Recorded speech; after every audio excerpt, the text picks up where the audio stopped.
आज के electro homeopathic video में मैं इलेक्ट्रो होम्योपैथिक दवा नर्बेनमिटेल नंबर 2, जिसे फेब्रिफ्यूगो नंबर 2 भी कहते हैं, इसके बारे में मैं आपको जानकारी दे रहा हूँ कि इसकी कंपोजिशन क्या होती है, इसके कंपोजिशन में कौन कौन इंग्रेडिएंट प्लांट्स हैं और इसका कैसे उपयोग किया जाता है, बाहर से या अंदर से, इंटरनली और एक्सटर्नली।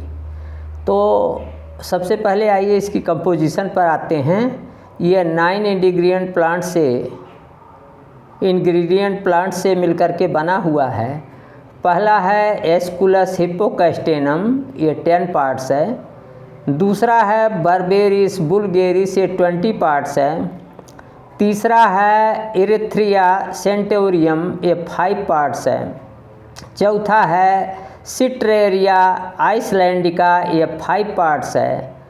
पाँचवा है सिनकोना कैलिसाया, ये 10 पार्ट्स है। सिनकोना सेक्सी रुब्रा, ये 6वां प्लांट है, ये 10 पार्ट्स है। 7वां प्लांट है सैलिक्स एल्बा, ये 20 पार्ट्स है। 8वां प्लांट है सैम्बुकस नाइग्रा, ये 5 पार्ट्स है। और 9वां स्कोलोपेंडियम बुल्गेरिस, ये 15 पार्ट्स है। तो इस तरीके से 9 इंग्रेडिएंट प्लांट से मिल करके आपका AF2 बना हुआ है। AF2 का प्रयोग उन सभी रोगों में किया जाता है जिसमें F1 का प्रयोग इंटरनली आंतरिक रूप से, जब F1 का प्रयोग जिन जिन रोगों में किया जाता है उन सभी रोगों में बाह्य रूप से F2 का प्रयोग किया जाता है। बाह्य रूप से फेब्रिफ्यूगो नंबर 2 का प्रयोग करने के लिए इसे मुख्य रूप से ऑइंटमेंट के रूप में, मरहम के रूप में प्रयोग करते हैं। राइट हाइपोकॉन्ड्रिया पर लगाने के लिए इसे WE के साथ प्रयोग करते हैं और लेफ्ट हाइपोकॉन्ड्रिया पर इसको इस्तेमाल करने के लिए ऑइंटमेंट को इसको YE के साथ प्रयोग करते हैं। Hypochondria is the point number 24 of the body, ये 24 नंबर का बिंदु होता है। तो अगर आपको राइट साइड पर लगाना है तो WE के साथ F2 प्रयोग करेंगे और अगर लेफ्ट साइड पर लगाना है तो इसके लिए आप जो है F2 का प्रयोग YE के साथ करेंगे। कोई भी हो जो आपकी इलेक्ट्रिसिटी है, चाहे WE हो चाहे YE हो, इसकी 20 बूंद को ले करके और F2 के 20 बूंद को घोल लेते हैं। F2 के 20 गोली को घोल लेते हैं और घोल लेने के बाद इसका ऑइंटमेंट बना लेते हैं। वैसलीन या वैसलीन में डाल करके ऑइंटमेंट इसका बना लेते हैं और जो है इसको हाइपोकॉन्ड्रिया पर ऑइंटमेंट के रूप में प्रयोग करते हैं।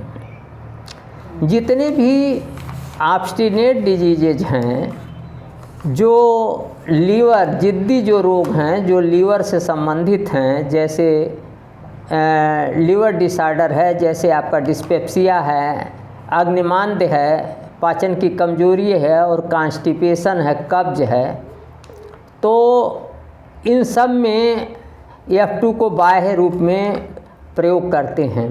इसी तरीके से F2 का कंप्रेस भी आप प्रयोग कर सकते हैं ऑर्डिनरी डिजीज लीवर और स्प्लीन की अगर हैं। और जैसे ऑब्स्टिनेट जो फीवर्स हैं, जैसे आपका प्लेग है, डेंगू है, टाइफस है, तो इन टाइफाइड फीवर है, तो इन सब फीवर में आप F2 को इंटरनली दे सकते हैं 2nd या 3rd डाइल्यूशन में। और F2 जो इन ऑब्स्टिनेट डिजीजेज हैं, जैसे प्लेग है, डेंगू है, टाइफस है, टाइफाइड फीवर है, तो इन सब फीवर में F2 2nd या 3rd को ES1, A3 और C5 के मिडिल डाइल्यूशंस के साथ दिया जाता है। मिडिल डाइल्यूशंस का मतलब इसको मोटी मोटा आप समझ सकते हैं 30 डाइल्यूशन से। और जितने भी कुछ ऑब्स्टिनेट ये फीवर्स वगैरह हैं जिनमें पसीना नहीं हो रहा है, बहुत जिद्दी हैं, तो ऐसे में F2 का स्टीम और हिप बाथ भी दिया जा सकता है। स्टीम बाथ देने के लिए जिस वाटर का आप इस्तेमाल करेंगे स्टीम बनाने के लिए, उसमें जैसे मान लीजिए कि 5 लीटर अगर पानी आप रखते हैं तो 5 लीटर में आप 100 गोली 150 गोली F2 की डाल दें, मेडिकेटेड कर दें। इसका स्टीम बाथ दे सकते हैं। और अगर हिप बाथ देना है तो उसमें जो है मान लीजिए 5 लीटर वाटर है, हिप बाथ देने के लिए 5 लीटर पानी का प्रयोग कर रहे हैं तो 50 गोली 25-50 गोली आप F2 की डाल सकते हैं। तो इस तरीके से जो ऑब्स्टिनेट डिजीज हैं, जहाँ पसीना भी नहीं हो रहा है, वहाँ आप जो है F2 का स्टीम और हिप बाथ दे सकते हैं। और जितनी ऑब्स्टिनेट डिजीज हैं जो F1 से नहीं रिस्पांस कर रही हैं, इस F1 से अच्छा लाभ नहीं मिल रहा है, वहाँ इंटरनली भी इसको सेकंड या थर्ड डाइल्यूशन में दे सकते हैं।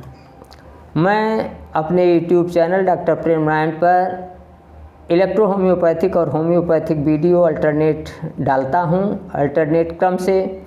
और ये वीडियो हमारे बहुत ही ज्ञानवर्धक हैं होम्योपैथिक और इलेक्ट्रो होम्योपैथिक स्टूडेंट्स के लिए, डॉक्टर्स के लिए और जन सामान्य प्रेमियों के लिए।